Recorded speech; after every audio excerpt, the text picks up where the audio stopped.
The call came on a Tuesday morning. "We're so excited for the wedding at your beach house," my sister gushed, her voice sugar-coated with entitlement. My beach house, the place I bled for, sacrificed for, starved myself of vacations and luxuries just to own. And there she was, claiming it as if I'd signed it over. I didn't argue, I didn't correct her, I just let her words hang. And in that silence, the plan began forming. Hashtag. When I was a child, I watched my parents treat ownership like a collective game. "What's yours is ours," they'd say. It sounded warm then. It rotted as I grew. Every paycheck I earned as an adult was treated like a family fund. My success wasn't mine, it was theirs.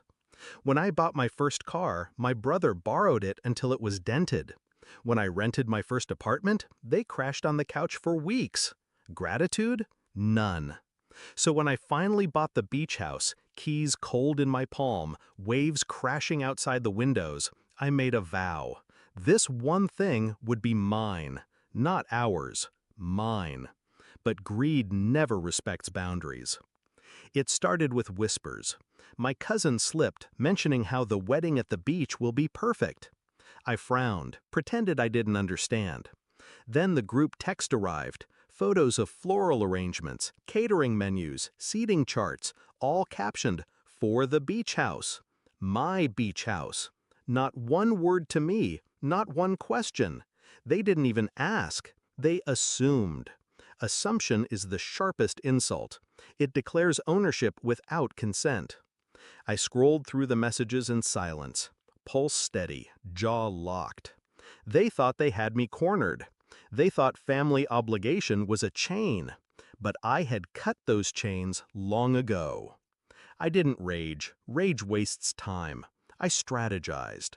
Let them dream. Let them plan. Let them order cakes and book photographers. The deeper they invested, the sharper the break would feel. I picked up the phone and called my realtor. "List the property for short-term rental," I said. "Make it available. Block out 1 week, my sister's wedding week." She hesitated. "That's when your family—" "Exactly," I cut in. "Find me tenants who won't cancel. Control is best served with a smile." And mine never wavered. The booking confirmed within days. A family from out of state, thrilled to spend their vacation on the sand. They paid in full, signed the contract, legally airtight. I said nothing to mine. I let them design their fantasy. Every so often my sister called with updates, speaking as though I were part of the committee. "The chairs will look perfect near the dunes," she said. "You'll love the arch we're building." I hummed politely, played along, even offered a fake laugh here and there. A wolf in calm clothing. Meanwhile, the new tenants sent me questions. "Where's the best seafood place? How close is the nearest market?" I answered each one with care. They weren't guests. They were pawns in a larger play. Setup day arrived. My family arrived in caravans, their trunks packed with decorations, coolers, and smug certainty. I wasn't there. I didn't need to be. The tenants were.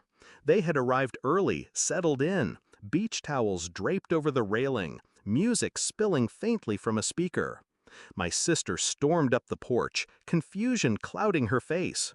She rattled the door, only to find it locked from the inside. The tenant opened it halfway, bewildered. "Can I help you?" he asked. "This is our venue," she snapped. The man shook his head. "No, this is our rental, paid in full." Silence dropped heavy. Then chaos. Voices rose, panic laced with disbelief. They called me. I answered on the second ring. "There must be some mistake," my mother shouted. "No mistake," I said evenly. "That week was booked months ago." "You knew," my sister hissed, her voice breaking. "Yes," I replied, calm, surgical. I knew. They demanded explanations. They accused me of betrayal. The irony almost made me laugh. "You never asked," I said. "You never once thought to treat it as mine. You took, as always." My sister's fiancé tried to bargain. We'll pay double to the renters. Not possible, I cut in. They have a contract. And unlike you, they respect agreements.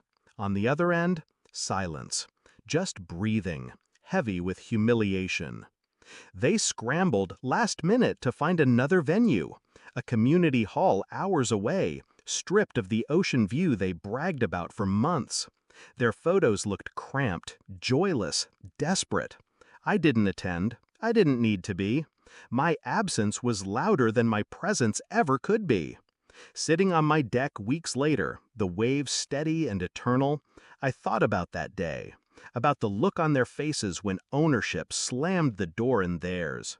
For once, they couldn't claim what was mine. For once, they couldn't twist yours into ours. They wanted a wedding at my beach house.